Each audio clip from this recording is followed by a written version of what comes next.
De la ira. Volumen 10. De Lucio Anneo Séneca. Conveniente es a nuestro propósito dar a conocer cuánta fue la insolencia de su crueldad, aunque parezca tal vez que nos extraviamos y separarnos en digresiones, pero estas locuras de la soberbia dependen de la ira cuando se desencadena desenfrenadamente. Al verlo entregar al látigo los senadores, podía decirse con él, suele hacerse, había agotado para los suplicios todos los tremendos recursos de la tortura, cuerdas, borceguíes, fuego, su propia cara. Y en este punto se me contestará, qué cosa tan grande hacer pasar bajo el látigo y entre las llamas, como malvados esclavos, a 3 senadores, cuando meditaba degollar a todo el Senado, cuando deseaba que el pueblo romano no tuviese más que una cabeza, para poder consumar en un solo día y de un solo golpe todos los crímenes que había multiplicado en tantas veces y en tantos parajes. Qué cosa más inaudita que un suplicio nocturno, el ladrón se oculta en las tinieblas para cometer su delito, pero el castigo legal, cuanto más público sea, mejor sirve para ejemplo y represión.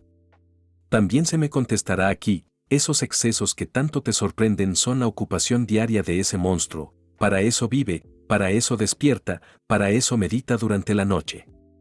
Verdad es que no se encontrará ningún otro que haga tapar con una esponja la boca de aquellos a quienes hacía ejecutar, para que no pudiesen emitir la voz. ¿A quién se prohibió gemir al acercarse a la muerte? Temía sin duela que los supremos dolores arrancasen alguna palabra demasiado libre, temía escuchar lo que no quería, no ignoraba que existían muchas cosas que solamente un moribundo se hubiese atrevido a censurarle. Cuando no se encontraba esponja, mandaba rasgar las ropas de aquellos desgraciados y taparles la boca con los jirones. A que este refinamiento de crueldad, que al menos sea permitido lanzar el último suspiro, da salida al alma, que puede escapar por otro camino que las heridas. Demasiado largo sería añadir que aquella misma noche fueron muertos los padres de las víctimas por mano de centuriones mandados a las casas, indudablemente aquel hombre tan compasivo quería librarles del dolor. Pero no me he propuesto descubrir la crueldad de Cayo, sino los males de la ira, que no se desencadena solamente contra los individuos, sino que desgarra naciones enteras y cae sobre las ciudades, los ríos, y los objetos destituidos de todo sentimiento de dolor. Así, pues, un rey de Persia hace cortar la nariz a todo un pueblo de la Siria, de aquí el nombre de rinocolura que se dio a aquella comarca. ¿Crees que fue indulgente por no haber cortado otras tantas cabezas, deleitóse con nuevo género de suplicio? Cosa parecida amenazaba a los etíopes, por cuya longevidad se les llamó macrebios. Porque no presentaron humildemente la cerviz a la esclavitud, porque contestaron a sus legados con libertad que los reyes llaman insolencia, Cambises avanzaba enfurecido contra ellos, pero sin provisiones, sin haber hecho reconocer los caminos, arrastraba consigo, por ásperas soledades, todo el material de guerra, desde la primera jornada careció de lo necesario, sin encontrar recurso alguno en aquella región estéril, inculta y jamás hollada por la humana planta, primeramente combatieron él. Hambre con las hojas tiernas y retoños de los árboles, enseguida con cuero blandeado al fuego y todo aquello que la necesidad convertía en alimento, más adelante, cuando en medio de las arenas faltaban también las hierbas y raíces y se descubrió inmensa soledad desprovista hasta de animales, los soldados se diezmaron para obtener alimentación más horrible que el hambre. La ira, sin embargo, impulsaba hacia adelante al rey, hasta que, perdida una parte del ejército, comida otra, temió se le llamase también al sorteo, entonces dio al fin la señal de retirada. Durante este tiempo reservaban para él aves delicadas y camellos llevaban todo el material de sus cocinas, mientras los soldados preguntaban a la suerte quién había de morir miserablemente y quién había de vivir peor aún. Cambises se irritó contra un pueblo desconocido e inocente, pero digno, Ciro, contra un río. Cuando corría apresuradamente al cerco de Babilonia, porque en la guerra la oportunidad da el triunfo, quiso vadear el Guindén, desbordado entonces, cosa peligrosa hasta cuando el río, merced a los ardores del verano, se encuentra en su nivel más bajo. Arrastrado por la corriente uno de los blancos caballos que tiraban de la carroza real, indigóse profundamente Ciro, y juró que aquel río que arrastraba sus caballos quedaría reducido al punto de que las mujeres pudiesen atravesarlo y pasear en él. Trajo a aquel punto, en efecto, todo su material de guerra y puso a la obra a sus soldados, hasta que cada orilla quedó cortada por 180 canales, y desparramadas las aguas se dividieron por 360 arroyos, dejando en seco el lecho del río. Perdió, pues, el tiempo, cosa muy grave en las grandes empresas, el ardor de los soldados, agotado con inútiles trabajos, y la ocasión de sorprender a gente desprevenida, mientras hacía al río la guerra declarada al enemigo. Esta locura, como llamarla de otra manera, se apoderó también de los romanos. César destruyó cerca de Herculano una quinta bellísima porque su madre estuvo presa en ella algún tiempo, eternizando por este medio aquel suceso, porque, mientras estuvo en pie, se pasaba junto a ella, y ahora se pregunta la causa de su ruina. Necesario es meditar en estos ejemplos para huir de ellos, y por el contrario, deben seguirse los de templanza y moderación que dieron aquellos que no carecieron de motivos de ira ni de medios para vengarse. ¿Qué había, en efecto, más fácil para Antígono que mandar al suplicio 2 soldados que, apoyados en la tienda real, hacían lo que los hombres hacen con mucho gusto, aunque con mucho peligro, murmurar de su rey? Antígono lo había oído todo, porque solamente le separaba de los murmuradores un lienzo, y moviéndolo ligeramente, les dijo: retiraos más lejos, no sea que os oiga el rey. De la misma manera, durante una marcha nocturna, habiendo oído a algunos soldados maldecir al rey porque les había hecho entrar en un camino cenagoso y difícil, acercóse a los más apurados, y después de ayudarles a salir, sin darse a conocer, ahora, les dijo: maldecid a Antígono, que os ha traído a este mal paso, pero desead el bien para el que os ha sacado del lodazal. Con igual mansedumbre soportó las imprecaciones de sus enemigos que las de sus súbditos. En el sitio de no sé qué Castillejo, confiando los griegos que lo defendían en la resistencia de la fortaleza, insultaban a los sitiadores, burlándose de la fealdad de Antígono, de su corta estatura y de su aplastada nariz. Me alegro, dijo, y algo bueno espero, teniendo a Sileno en mi campamento. Habiendo reducido a aquellos burlones por el hambre, he aquí cómo obró con los prisioneros, repartió entre las cohortes a los que eran útiles para el servicio y a los demás los vendió en subasta. Lo que dijo no hubiera hecho a no ser útil dar amo a gentes que tenían mala lengua. Nieto de este rey fue Alejandro, que arrojaba su lanza contra sus convidados, que de los 2 amigos que antes cité, entregó uno al furor de un león y el otro al suyo.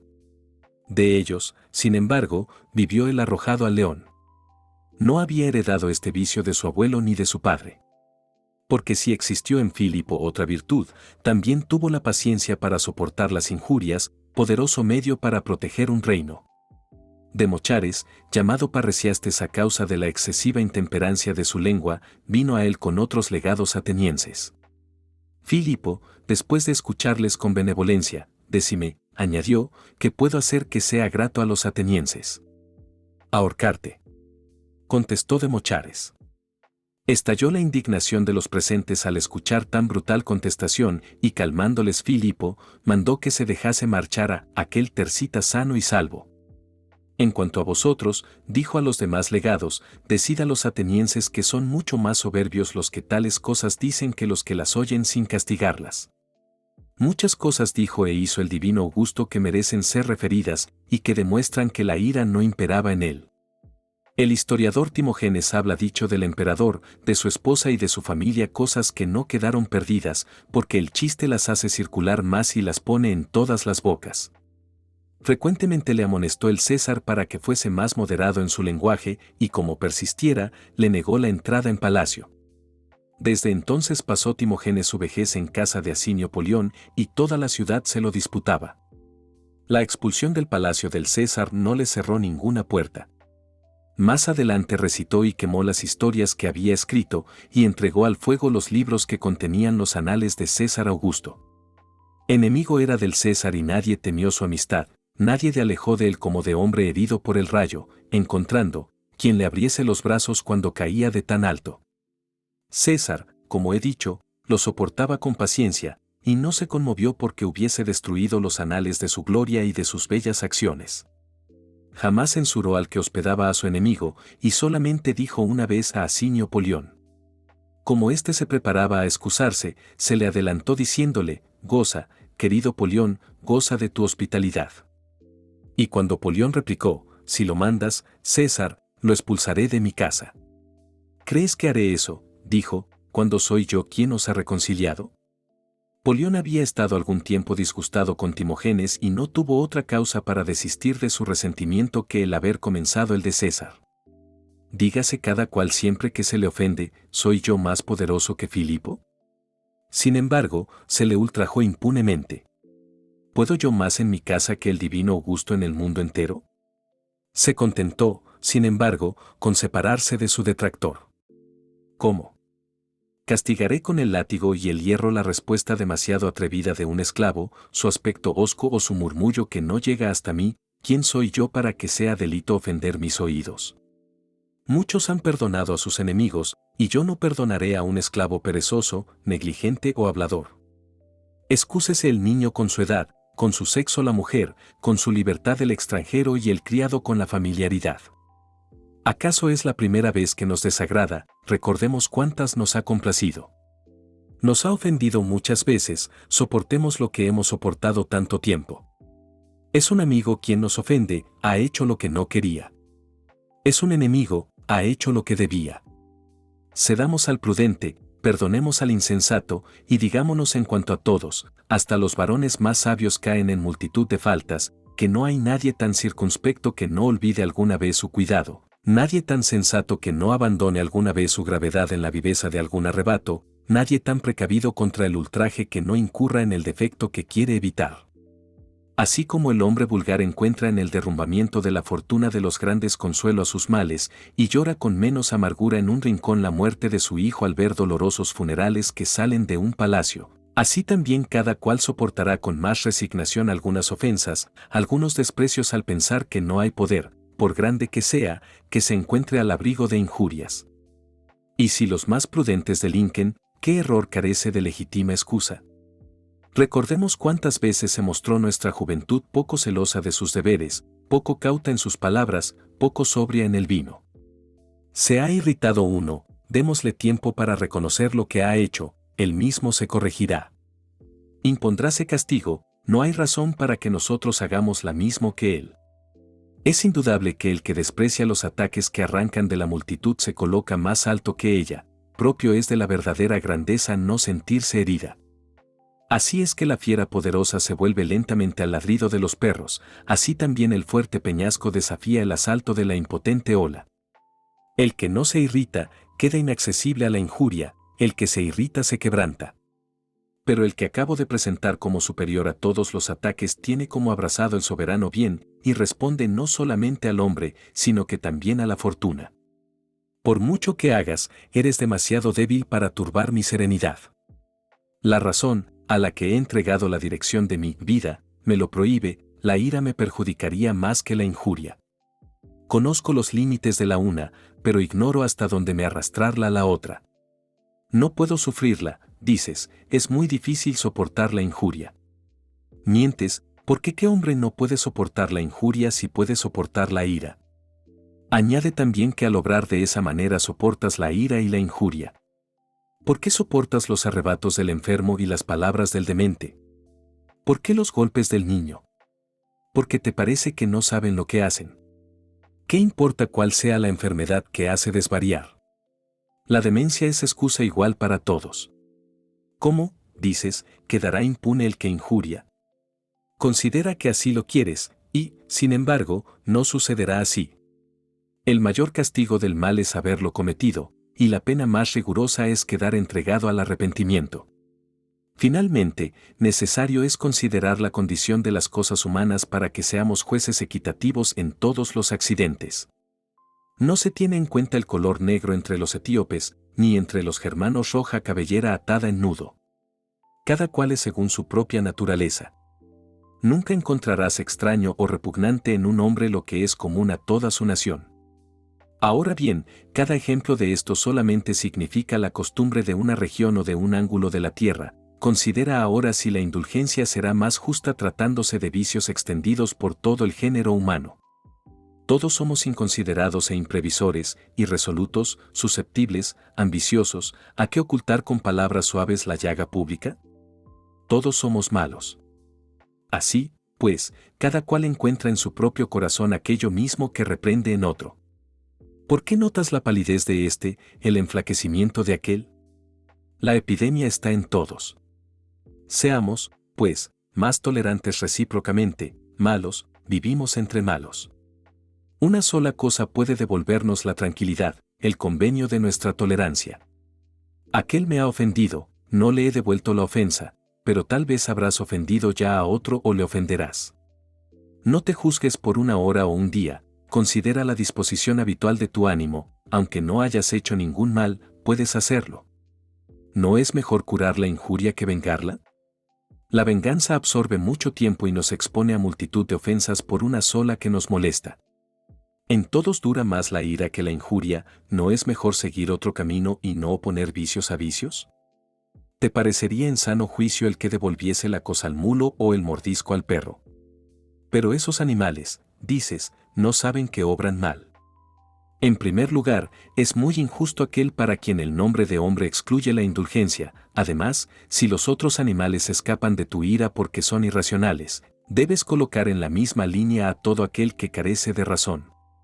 ¿Qué importa que se diferencie en todo lo demás de los animales irracionales si se les parece en aquello que hace excusemos sus faltas, en la ceguedad de la mente? ¿Ha ofendido? ¿Es la primera vez? ¿Es la última? No debes creerle aunque diga, no lo haré más. Ofenderá otra vez y otro le ofenderá a él y toda la vida girará entre errores. Hemos de tratar mansamente a lo que es intratable. Lo que se acostumbra decir en medio del dolor, puede decirse con mucha eficacia en la ira, ¿cesará alguna vez o nunca? Si ha de cesar, ¿no es mejor abandonar la ira que ser abandonado por ella? Si ha de durar siempre, contempla qué vida tan borrascosa te preparas. Qué henchido de hiel habrás de estar. Añade también que, si tú mismo no enciendes tu ira y renuevas sin cesar los estímulos que deben alimentarla, se extinguirá por sí misma y diariamente perderá fuerzas, y no será mucho mejor que caiga vencida por ti, que vencida por sí misma. Te irritas contra este, después contra aquel, contra tus esclavos, contra tus libertos, contra tus padres, contra tus hijos, contra conocidos, contra desconocidos, y por todas partes abundan motivos si el buen juicio no interviene. El furor te arrastrará de aquí para allá, y más lejos aún, y como a cada paso surgirán nuevos estímulos, la rabia no te abandonará. Vamos, desgraciado. ¿Cuándo amarás? Oh, qué hermoso tiempo pierdes en cosas malas. Cuanto más dulce sería hacerse amigos desde luego, calmar enemigos, servir a la República, dedicar los cuidados a los asuntos domésticos, antes que ir buscando por todas partes el daño que puedes hacer a alguno para ofenderle en su dignidad, en su patrimonio o en su persona, cuando no puedes conseguirlo sin combate ni peligro, aunque luchases con un inferior. Supón que te lo presentan atado y entregado a tu arbitrio para que le atormentes, con frecuencia el que descarga violentos golpes se desarticula el brazo, o se rasga la mano con los dientes que rompe. La ira ha hecho muchos mancos, muchos enfermos, hasta cuando ha encontrado materia pasiva. Además, no hay ser tan débil al que pueda destruirse sin peligro, el dolor o la casualidad hace a las veces al más débil igual al más fuerte.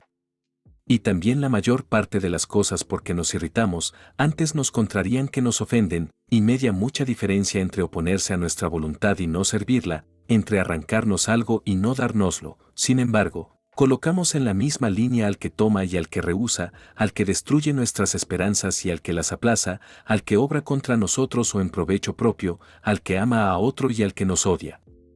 Y muchos, en verdad, tienen motivos, no solamente justos, sino que también honestos, para oponérsenos.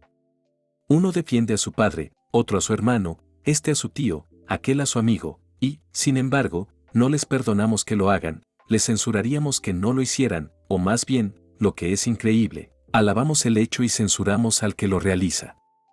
Y, a fe mía, el varón grande y justo admira hasta entre sus enemigos a aquel cuyo valor se obstina en defender la salvación y libertad de la patria, querría tenerle como conciudadano, como soldado. Cosa torpe es odiar al que se estima, cuanto más torpe es odiarlo por lo mismo que merece nuestra indulgencia, si prisionero y reducido repentinamente a la esclavitud, conserva todavía algunos restos de su libertad. Y no acude como presuroso a los oficios más sórdidos y viles, si debilitado por la ociosidad no puede seguir la carrera del caballo o la carroza de su señor, si fatigado por continuas vigilias cede al sueño, si rehúsa los trabajos rústicos o los desempeña con languidez, obligado a cambiar la suave servidumbre urbana por tareas tan rudas. Distingamos la impotencia de la mala voluntad, y perdonaremos con mucha frecuencia si examinamos antes de irritarnos, pero cedemos al primer impulso, enseguida, a pesar de la puerilidad de nuestros arrebatos. Insistimos en ellos para que no parezca que nos irritamos sin razón, y lo más injusto de todo es que la injusticia de la ira la hace más obstinada. Retenémosla y la aumentamos como si su exceso fuese prueba de su justicia. Cuanto mejor sería considerar las primeras causas en toda su ligereza e insignificancia. Lo que observas en los animales ves que acontece en el hombre, pertúrbale una frivolidad, una sombra,